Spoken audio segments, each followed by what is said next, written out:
Morning and welcome to today's International Space Station update.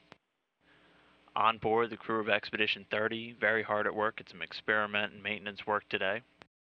That crew is comprised of NASA astronaut and Expedition 30 Commander Dan Burbank. They're in the center of your screen. He is on his third space flight, and he is joined by Russian cosmonauts Anton Shkaplerov, there on the left, and Anatoly Ivanishin on the right, both on their first space flights.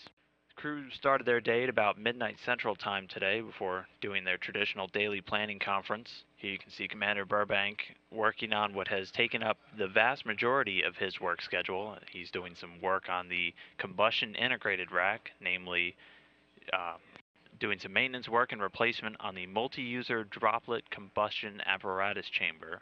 This combustion integrated rack houses a number of hardware pieces capable of performing these combustion experiments in the unique microgravity environment on board the station. Other than that, he'll get in his 2 hours of exercise, which each astronaut is required to perform each day, and also do some portable computer system laptop connections. His colleague Anton Shkaplerov started his day ending a 24-hour EKG Holter monitoring, which helps to study the heart's functions as the crew member goes through his long-duration spaceflight.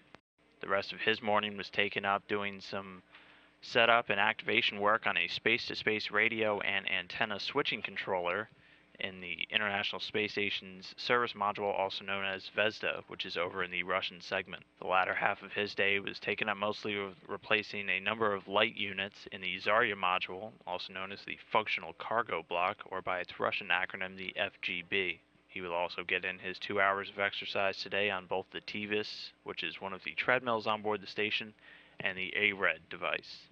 Rounding out the crew, Anatoly Ivanishin started his day with some coolant maintenance and then starting his own EKG Holter monitoring setup.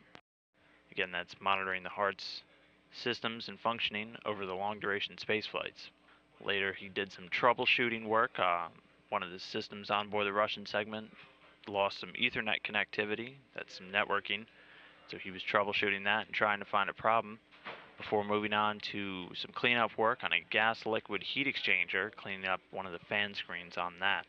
Later, he'll move into some light replacement work along with Anton Shkaplerov, replacing lights and light panel fuses, again on the Russian segment of the International Space Station, before rounding out his day with some more exercise on the ARED and TVIS device. And the crew will have their second daily planning conference at the end of the day, discussing with flight controllers around the world the day's activities and any get-ahead work that they need to do, before moving on to their sleep period scheduled today at 3:30 p.m. Central Time.